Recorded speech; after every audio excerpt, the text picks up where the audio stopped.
Sveikas, kaip tu laikais, aš Irmantas iš Lion Fitneso ir šiandieną su tavim pasidalinsiu dar vienu nuostabiu pratimu, katras padės tau pratemti savo pečius. Jeigu turi skausmus, tai padės tau apsitvarkyti su tais skausmais.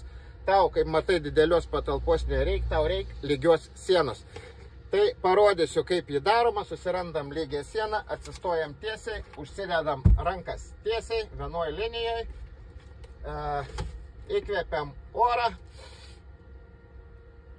ties tempimu išpučiam, užlaikom 3-5 sekundės, įkvepiam dar kartą orą,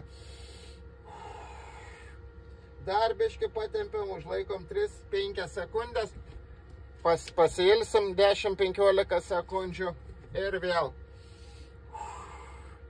Ir taip pakartojam 3-5 kartus dienoje, atsikėlę rytą, prasitemsit pečius, pamatysit, kaip pasijausit žymiai geriau. Tai va, būkit laimingi ir darykit pratimus. Sėkmės!